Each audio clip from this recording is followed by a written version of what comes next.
Hello and welcome to another episode of the Chronic Fatigue and Burnout Recovery Podcast. Today we're going to be talking about periods, specifically how to have better periods in your fatigue recovery journey, even more specifically if you are recovering from something like chronic fatigue syndrome. We've already talked a little bit about periods in episode 25 when I interviewed Francesca Liparotti to talk about perimenopause and fatigue recovery. So if you haven't listened to that episode, I would recommend you give this episode or this episode series a listen first, and then you can always circle back around to the interview with Francesca. But how this episode is going to work is I'm going to introduce what should be happening in a healthy cycle and what can go wrong. I'll then record another episode where I'll talk about testing for hormones specifically, because that is something I do from time to time with my clients, so I can share my experience here. And then we'll do a third and final episode where we talk a little bit more specifically about interventions. How can you support yourself with hormones specifically in your fatigue recovery journey? But before we go into all of that, where I'd like to start with this is just sharing a little bit about my personal experience with my periods, with my hormones in my fatigue recovery. And I would say that for the first year of my fatigue recovery, my hormones didn't really feel like that big a deal.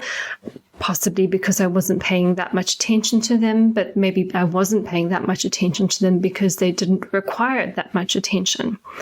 But it was after I had my mold exposure, everything changed almost overnight. Literally, about a month after living in a moldy home, I noticed a significant change in my body and a significant change in my hormones. And then even for months after I left the moldy home, I would have significant fatigue around my periods. I would get dull headaches, which would kind of start from either the onset of menstruation or day 2 or 3 of my cycle, and they would last all the way through until ovulation. I would also notice an increase in body pain around my period.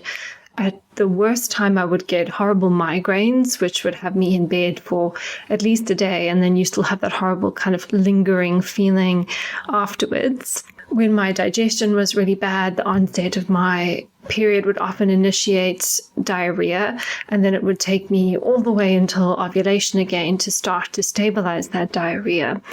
And generally, I just had less capacity maybe for a couple of days before my period, all the way up until my hormones began to rise again, probably about day 9 or 10.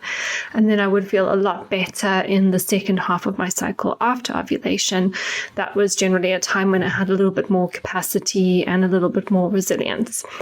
So I really feel like I've had a good hormonal experience. On hormonal testing, I tended towards estrogen dominance, which is something that I'll talk about a little bit in this episode, and we'll talk about how to address it in more detail in the third part of this series. But I've always been somebody who's been, I guess, a little bit more estrogenic. I do tend to hold a lot of my weight on my kind of hips and thighs, my upper arms, lower belly, those types of areas, which is the estrogen profile, I guess.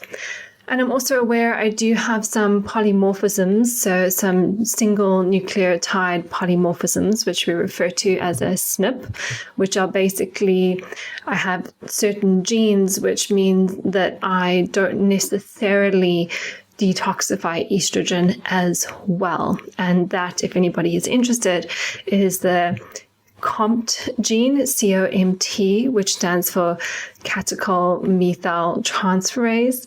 So the ability to basically break down your catecholamines and estrogen.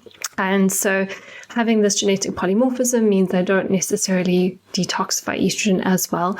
Actually, when I've done my Dutch test, it shows that I am detoxifying estrogen quite well, but I think that's because I support my genes, I support my genetic predispositions. So our genes load the gun, but the environment pulls the trigger. And if we're bathing our genes in a healthy environment, then they work better. And so for the most part, when I keep on top of that, it does actually work okay. So I am someone who's always been a little bit more on the estrogenic side, and therefore a lot of my symptoms tend towards estrogen dominance. And that was then exacerbated by, I think, the stress and inflammation from the mold exposure. And the reason why I want to share this is because how I approach the idea of hormones is that hormones are like the volume control of the body. So if the body is singing the tune of pain, brain fog, inflammation, as the hormones fluctuate up and down, as they naturally do across a cycle, that's going to turn the volume up on pain, inflammation, brain fog, or whatever symptoms you're experiencing. And so when we're looking at optimizing hormones, we're looking at having better periods with a chronic illness in a fatigue recovery journey. If you're experiencing something like chronic fatigue syndrome, it's understanding that we don't go and do something to address the hormones specifically. We can, that's kind of like the cherry on the top, but there's a lot of work we do on our fatigue recovery generally that helps with hormones because it's changing the tune of the body. So, for example, in a fatigue recovery journey, you might be doing detoxification, which is good for your hormones. You might be doing nervous system regulation, which is also good for your hormones. You might be working on blood sugar management, which is also good for your hormones. You may be working on sleep or gut health or immune support. And all of these things are actually beneficial for your hormones because they are changing the tune of the body. And then as you have these natural highs and lows and different hormones across the cycle, there's less of an amplification of the imbalance because there is less imbalance there. So that's one way that we approach hormonal balance and having better periods. We just work on the body as a whole. We have those foundations in place. And then there are certain things that we can do as fine-tuning. So certain things that we'll use to manipulate hormones specifically. And that's really what this little podcast series is going to focus on more so, because you can already listen to my episode on blood sugar, which is episode 10. You can already listen to my episode on supporting the nervous system, which is episode 9.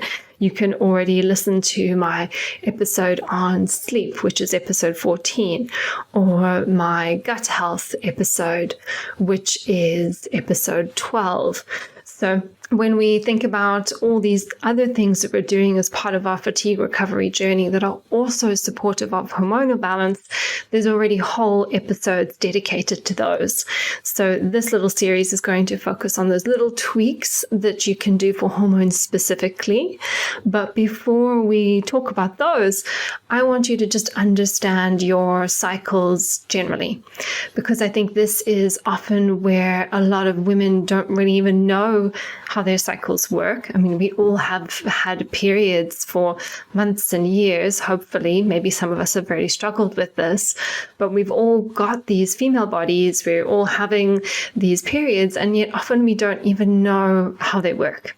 So a good starting point is just to understand how they work, and then I'll talk about what can go wrong in the different phases of the cycle. And that's what this first episode now, or this first part of the series now, is going to focus on.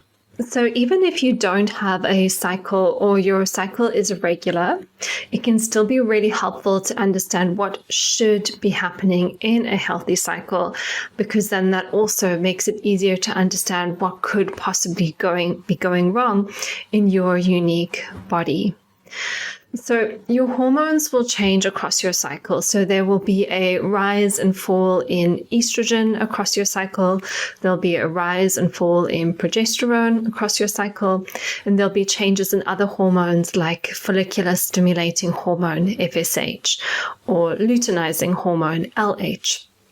And as these hormones rise and fall, there may be natural changes in mood, in energy, in sleep, in digestion, in your cognitive function, in your weight, skin, or how much water you're retaining. But these changes should be quite mild. And when they become exaggerated, or when they start to really impact your ability to live your day-to-day life, then that can be a sign of imbalance. So your cycle is broken down into 3 main phases. The first phase of your cycle is the follicular phase, which is typically days 1 to 14 of your cycle, although it can range from 7 to 21 days depending on the person. Then we have ovulation, which is just one day or possibly even just one moment in time. And then we have the luteal phase, which happens provided we ovulate, which lasts for 14 days approximately after ovulation. So therefore, if you ovulate on day 21 of your cycle, then you may menstruate on perhaps day 35 of your cycle. If you ovulate on day 7 of your cycle, then you may only have a very short cycle, for example, 21 days. So a healthy menstrual cycle may last anywhere between 21 and 35 days. And what I find generally with most women, if they are tracking their cycles, they generally know what the average length is for their cycles. They may say to me, oh, it's always between 28 and 29 days, or it's always about 31, 32 days. And so I think as women, we have our norm. And what we're looking for when we're looking for changes is changes based on our norm, not changes according to the textbook norm, because the textbook norm may be different to what is normal for you. So I'll break these phases down into a little bit more detail and talk about what happens in each one. So the first phase, the follicular phase, starts on the very first day that you bleed. And this isn't spotting or, little bits of blood that may be coming through, but this is a proper flow of blood. That would be considered the day 1 of your cycle. And here, an ovarian follicle, which is a sac that contains 1 egg or oocyte. And what's happening in this part of the cycle is an ovarian follicle is coming to the final stages of its maturation. So an ovarian follicle is a sac that contains 1 egg. And it's part of the ovary that produces progesterone, estrogen, and testosterone. And it's a 100-day journey for an ovarian follicle, or for this little ovarian sac, to reach its fullest stage of maturation, which means that everything that's happening in the body for 100 days prior to ovulation can be having an impact on this ovarian follicle. And usually the follicular phase of a cycle is when a few follicles, usually about 6 to 8, into their final days of maturation. And so in the follicular phase, we get a follicular stimulating hormone, which stimulates the follicles, and they produce estrogen. And then estrogen begins to rise, and a fertile mucus is excreted from your vagina. And this is often when you might see that kind of sticky egg white mucus, maybe in your underwear or on some toilet tissue when you go to the bathroom. And its purpose is to help the sperm, should you have intercourse, know where it's supposed to go, to help to get it towards the egg so that fertilization can be successful. So this is all happening in the follicular phase. And the most important things here are going to be the production of the follicular stimulating hormone, as well as the production of estrogen. And if fertility is an issue, the production of that fertile mucus is also going to be important. So the next phase is ovulation. And ovulation requires a surge in luteinizing hormone, which ruptures the ovarian follicle sac, which contains the egg. And when this happens, you may actually even know that it happens. For example, you may get a little twinge, or you may get some pain on one or both sides of your pelvis, sometimes just lasting a moment, sometimes lasting for a couple of hours. And in order for this to happen, we need adequate levels of estrogen, follicular stimulating hormone, and luteinizing hormone. And so then, provided that the ovulation was successful, we now move into the luteal phase. And in the luteal phase, the egg from the ruptured sac now becomes its very own endocrine gland, known as the corpus luteum. And it's the corpus luteum which is responsible for producing progesterone. And progesterone is important, should you become pregnant, to maintain maintain the pregnancy, but that is not its only role in the body. It also helps to reduce inflammation. It helps to promote sleep. It also has a calming impact on the nervous system in most cases. In some cases, it can actually be activating for the nervous system in some women, which is worth noting. And it also prevents against estrogen dominance, which is when we have too much estrogen relative to progesterone. Now, if you didn't become pregnant that cycle, if pregnancy is not a goal, then what will eventually happen is that little endocrine gland will shrink and eventually it will dissolve away. Hormone levels will drop. So maybe about 3 days out from the end of the cycle, we'll start to get a drop in estrogen. Progesterone levels have declined as the corpus luteum is shrinking. And then this is when your period begins and you'll begin to shed your uterine lining and you'll move into the next cycle. So what's really important to note about the luteal phase is that progesterone production relies on ovulation.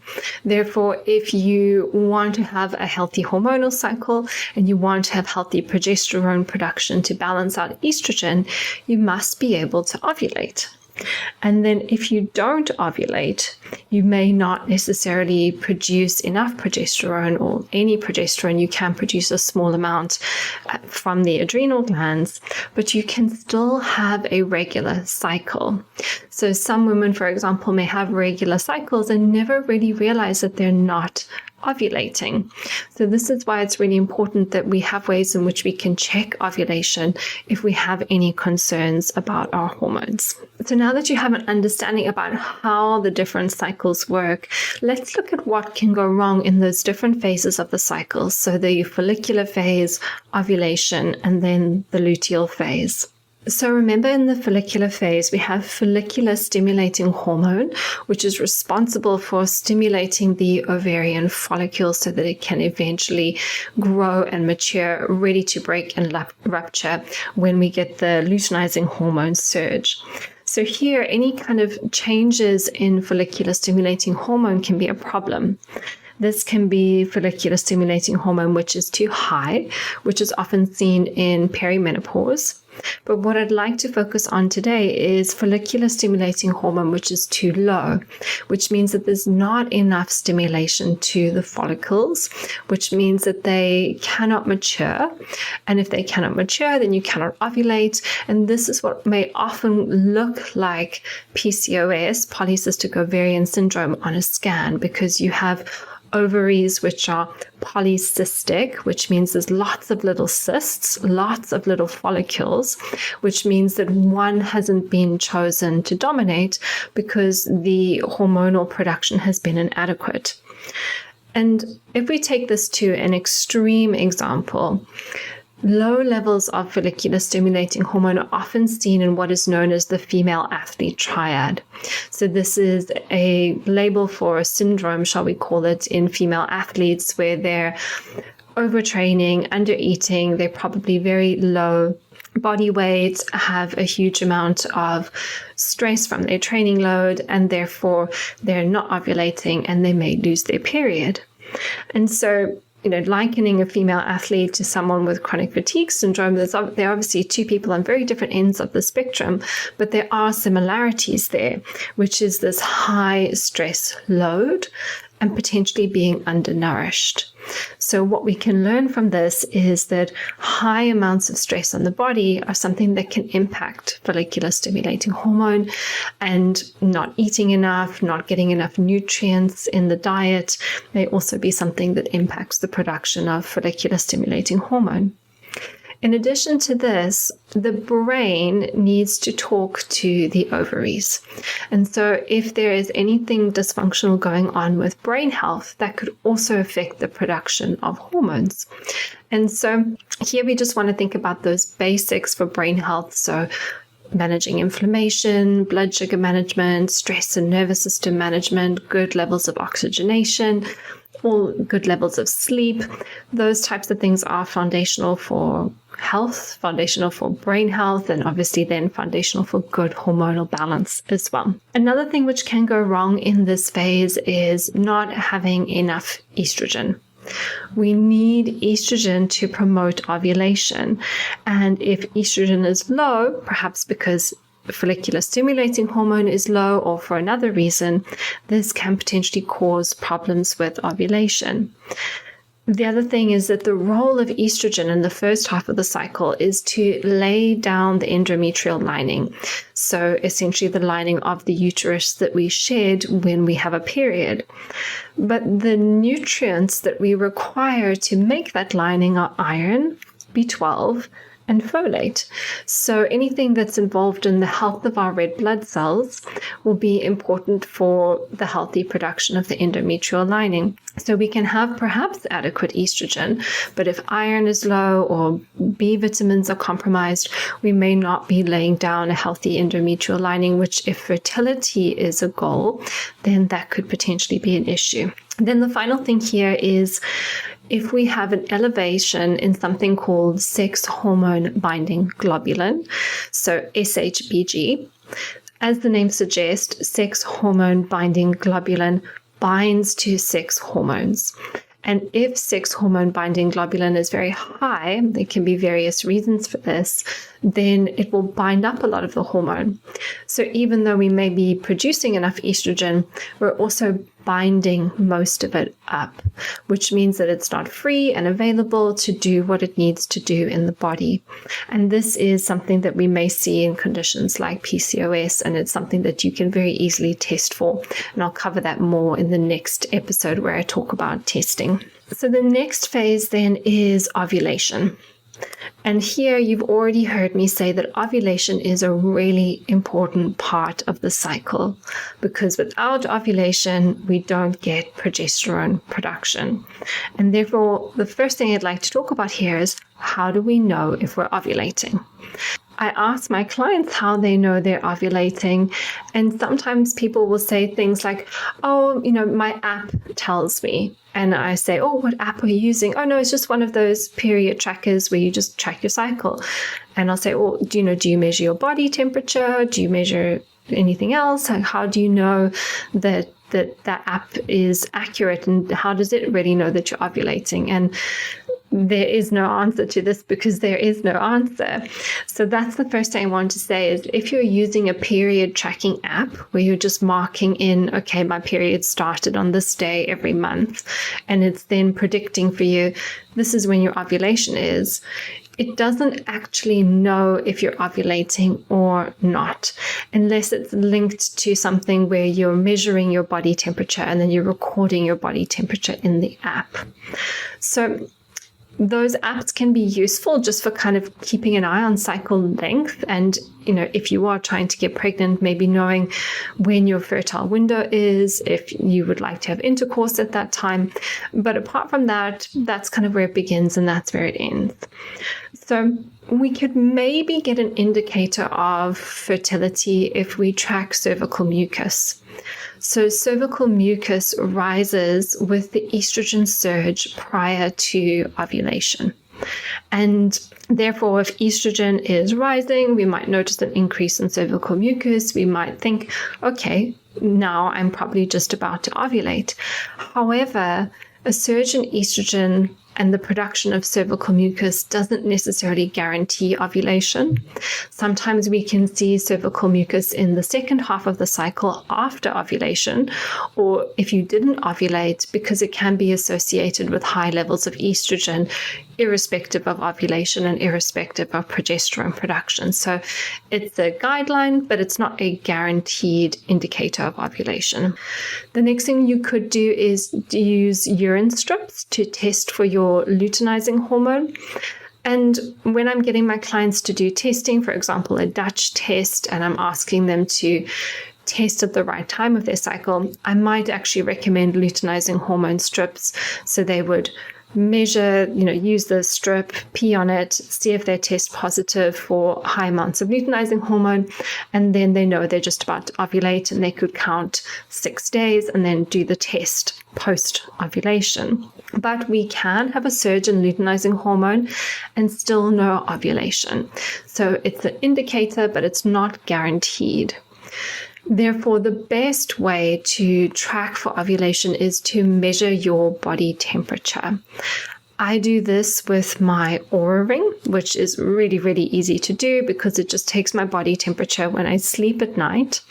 And then the first half of my cycle, the luteal phase, my body temperature is lower. And then in the second half of my cycle, the luteal phase, then my body temperature is higher. And then that's usually a really nice indicator for me whether or not I'm ovulating. You can also just do this with a regular thermometer. So first thing in the morning, you can take your temperature, write it down. And what you're maybe looking for is some sort of shift from lower to higher as you transition throughout the month. So those are different ways that you can assess whether or not you're ovulating. Then in terms of what can go wrong with ovulation, well, we need that estrogen surge in the follicular phase to drive ovulation. And it's a very energetically expensive event. It takes a lot of energy to ovulate. Therefore, if energy is low and there are dysfunctional mitochondria, that can potentially impact ovulation. And you see here where there can be a big link between fatigue, because if you have fatigue because there is some sort of mitochondrial dysfunction, that could potentially be something that's impacting ovulation. We also have to remember that the mitochondria are not only energy-producing organelles, they are also the organelles of defense, and they will shut down or change their role when it comes to threat.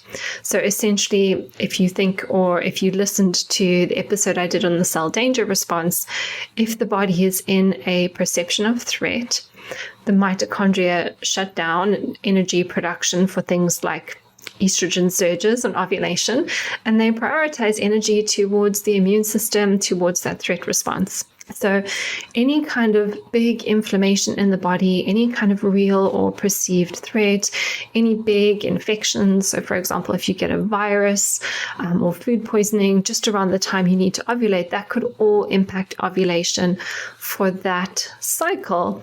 And what we really want to understand here is that different cycles are different, and therefore you want to be tracking across different cycles to see if there has been any impact on ovulation, or if you're regularly ovulating or not, because you could ovulate some cycles and not all cycles.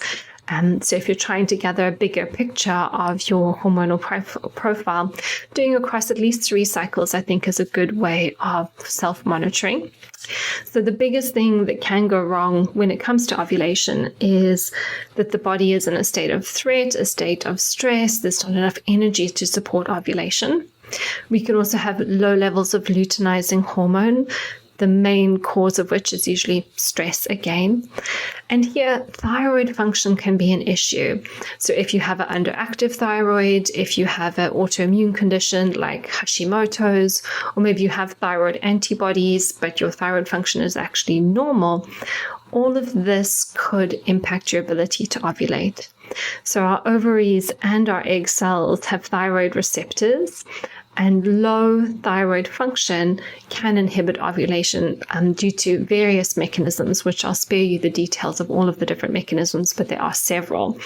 And so if you feel like you're not in a cell danger response, generally managing stress, but there's still something funky going on with your thyroid, that could be something that is inhibiting ovulation.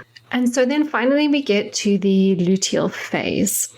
And the luteal phase really only happens if the follicular phase has happened effectively and if ovulation has happened effectively, because without ovulation, we cannot get to the luteal phase in the first place. And so we need progesterone for more than fertility. And it's in this luteal phase that we produce progesterone, because now we've got the corpus luteum, which is that endocrine gland which is producing progesterone. And we need that progesterone not only to fall pregnant, but also to reduce inflammation, to promote sleep, to have a calmer nervous system, and to balance out estrogen. Therefore, if you didn't ovulate and there's no progesterone production, or you're producing progesterone but not enough, that can lead to what we call estrogen dominance, which, as the name suggests, is a dominant state of estrogen production. It doesn't necessarily mean that estrogen is high. Like if you were to measure it on a blood test, it may actually be normal, but it's high relative to progesterone. So you can have high estrogen and be estrogen dominant. You can have normal estrogen and be estrogen dominant. You can have very low estrogen and be estrogen dominant because you still have more estrogen relative to progesterone. And if this is the case, it's often associated with symptoms like heavy or painful periods, headaches, water retention, changes in your bowel function, changes in mood, changes in appetite, and changes in energy. And one of the things, at least this was my experience in my own fatigue recovery, is that as the corpus luteum shrinks, if you were not to fall pregnant, progesterone is declining. Estrogen kind of drops off about 3 days prior to menstruation. It's probably different for different people. I've had a client do their Dutch hormone test on the very last day of their cycle because they did it at the wrong time accidentally, and her estrogen level was still sky high on the last day of her period. So estrogen may drop off 3 days before your cycle. I have suspicions that it may even drop off 3 days into a cycle. It may vary from person to person, and it may vary cycle to cycle. Either way, this is what I want to say about it, is that when estrogen drops, if it has been very high and very dominating, and then it drops low, sometimes it's that contrast of estrogen being high to low that causes the symptoms, because estrogen corresponds very closely with our hormones and our neurotransmitters, specifically things like serotonin and dopamine. And I know at least like one day, whether that is, usually I would say it's like 3 days before my cycle, sometimes the day before, I just have a day where my mood is like bleh, and my motivation is bleh, and I'm just not quite feeling myself. And I suspect that is the contrast of estrogen going from high to low. The good news is there's things we can do about it, and those I'll share in the third part of this series. But for now, just understand that it's that drop that can potentially be associated with a lot of these hormonal symptoms, and the more dominant the estrogen, the bigger the drop, and therefore the louder the symptoms. The other thing we also want to know is, even if your estrogen levels are totally normal and your progesterone levels are totally normal, inflammation in the body can make you more sensitive to your estrogen. And this is where we don't just want to deal with hormones specifically, but we want to be working on reducing the inflammation as a whole. And in my case, a big part of that was digestive health, parasites, and just general gut imbalance, and then also the inflammation coming from the mold colonization and the mold mycotoxins. When I did those things or addressed those things, then there's less inflammation in my body, I'm less sensitive to my own estrogen, and I have less estrogen-related symptoms with my cycle. And then finally, something I'll just touch on, which is that estrogen can also exacerbate histamine. So it can affect the histamine breakdown in the body, and it can also exacerbate any symptoms associated with histamine or mast cell activation syndrome.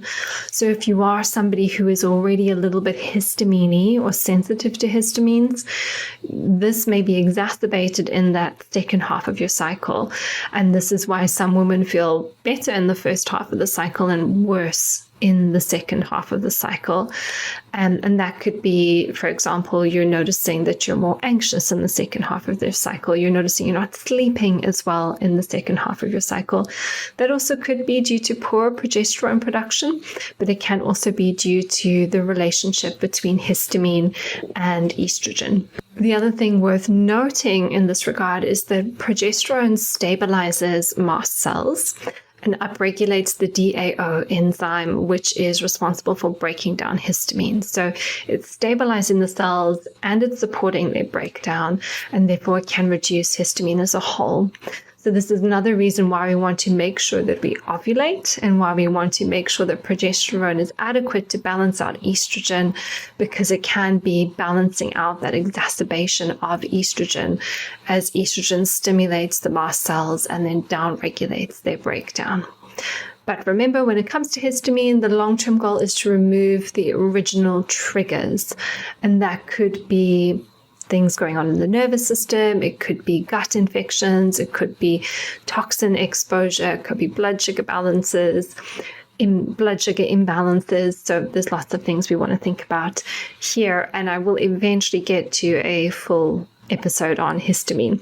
I'm avoiding it because it's one of the things that I feel is quite technical and there's a lot to say. So I appreciate this has been quite a long episode, which is hopefully now why you can understand why it made sense to break it into 3 parts. But what I'd like to do is just do some kind of quick fire questions around things that can go wrong. So what I'll do is I'll just mention some of the things very briefly, and then I'll very briefly again just mention what to look out for. So having a period which is late. If your period is late, it might mean that you took longer to ovulate or you didn't ovulate at all. And that could be due to stress, due to inflammation, due to insulin resistance, so blood sugar imbalances, and a thyroid issue, or a thyroid issue. Not everyone will have thyroid issues. What does it mean if your period comes early? Well, it might mean that you had a short follicular phase, so you ovulated very early. That's quite common in perimenopause. Or you had a shorter luteal phase, which means perhaps that your progesterone production is declining, again, common in perimenopause. Or it could have meant that you failed to ovulate altogether. And again, that could come back to stress, inflammation, insulin resistance, and thyroid dysfunction. What does it mean if you get bleeding or spotting mid-cycle? So a little bit of bleeding or spotting mid-cycle can be normal, and this can be because we get this big surge in estrogen prior to ovulation. That little dip after ovulation can be the cause of spotting. But if you are experiencing quite a lot of spotting, or it's happening for several days, it might be worth investigating things like endometriosis, fibroids, polyps, a pelvic infection. This is where you should see your doctor or your gynae, and always just err on the side of caution and get things thoroughly investigated. What does it mean if your period is very light?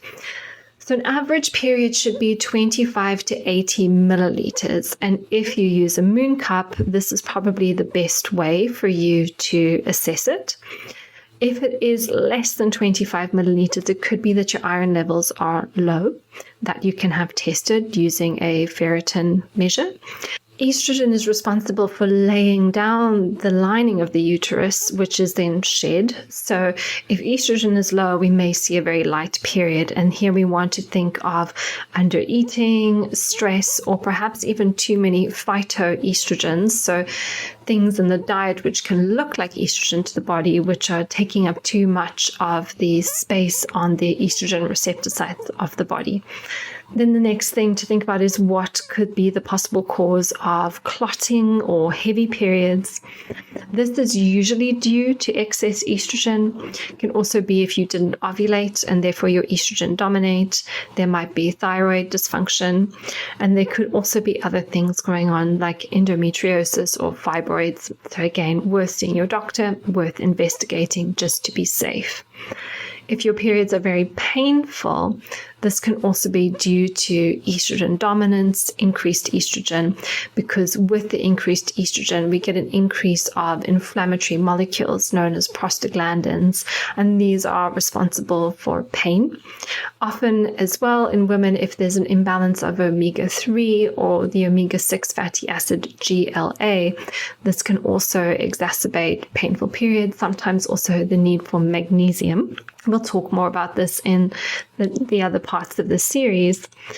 And finally, if your period goes on for longer than 7 days, you should consult your doctor. It may be that you didn't ovulate, it may be PCOS, it may be perimenopause, but if anything unusual is happening, it's always best to see your doctor and have it investigated. So that brings me to the end of this episode. It's a fairly longish one today. There's a lot to share. Watch out for the next part in this series where I will talk more about hormone testing. Until then, if you have enjoyed this episode, if you do find the information useful, please share it with anybody else you think may benefit from hearing this message. And if you haven't already, I would love to invite you to leave a review for me on iTunes. Thank you so much and have a wonderful fatigue recovery day.